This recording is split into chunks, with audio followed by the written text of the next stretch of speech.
the sun. Stone village swamp man, slow motion, tender poke police walker, precious birthday fudge, swamp knife, bull nail, walker dun dun, me and Hapua. We couldn't care fewer, it happens all the time. We beat Okibo, me and Hapua. We couldn't care fewer, it happens all the time. We beat Okibo.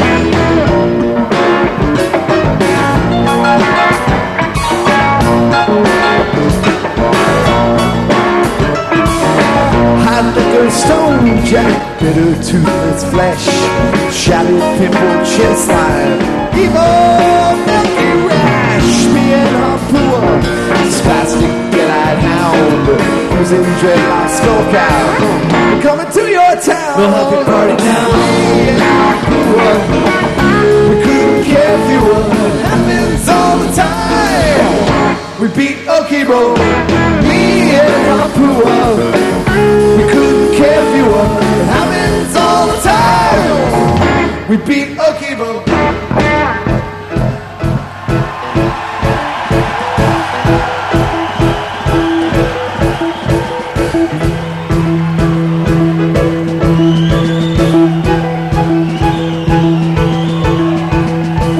Well, thank you all so much for being a part of this whole thing. It's just incredible, man. Incredible.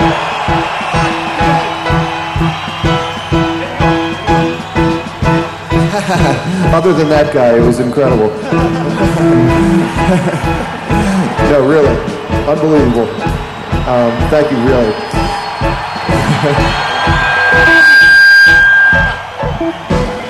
Anyway, I'm going to just leave you with this last little story about something that I was kind of dreaming about last night. It, of course, takes place with our old friend Jimmy, who you know so much, in the outskirts of Gamehenge somewhere.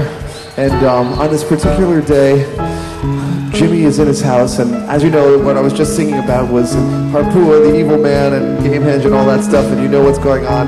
But on this particular day, our good friend Jimmy is sitting on his couch in his house, and he's sitting on his couch, and as he's sitting there, he starts to drift off into sort of a dreamland. And as he drifts off into dreamland, he's kind of eyes rolling back in his head, and he's drifting off, and he starts to have this incredible dream. And in this incredible dream, he realizes that he can fly. So he looks forward at the window in front of him, and with his mind, he lifts up the window, because he's in this lucid dream, and he starts to go out the window.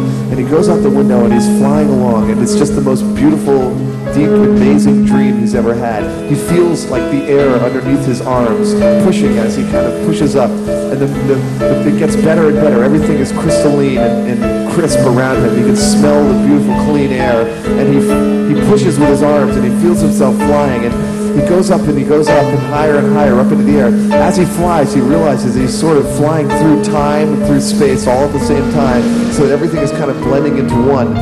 And as he flies along, he comes over and he starts to fly over the Clifford Ball. And he looks down on the Clifford Ball.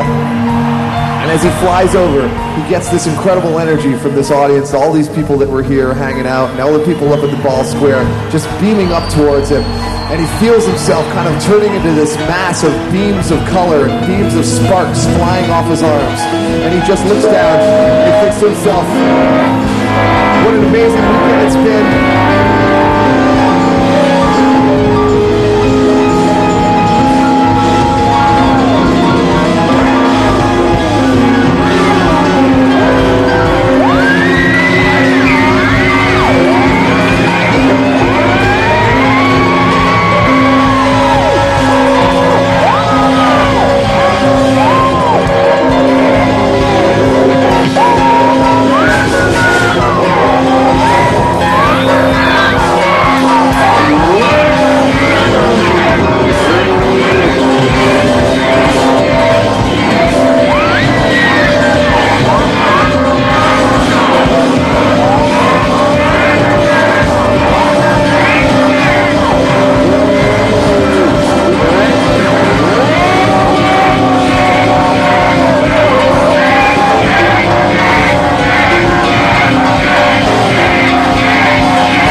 lot, everybody. I hope you come back next year and see it.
It all started before dawn. They were here first, and we got here around 5:30 in the morning, and slowly but surely people came all the way from Florida. In fact, so many showed up, organizers had to open the gates an hour and a half early. And if they weren't waiting in line, they were stocking up for the big weekend, and it did make for a few strange encounters. A sort of culture clash. I think it's wonderful. I have four sons that used to go to all the concerts, and I think it's wonderful, just as long as they behave themselves. You're not bringing economy to the city of Plattsburgh, you're bringing in a bunch of drug addicts. That's all you're bringing in. That may be the stereotype, but police say if they see it, they'll make the arrest. But that's about the only serious note here today. The mood is festive, even with the band. If you talked to us 13 years ago, it was a big jump for us to be playing at Nectar's, or even to get a gig at Nectar's when we'd only been playing in dorms at UVM. That was a big jump. So who's to say which is the bigger jump, really? It's sort of exponential in a way. And it is hard to believe, from a humble start in Burlington, wowing local fans, to this, a mega event that seems to have captured everyone's imagination. It does seem today that everyone has gone fishing.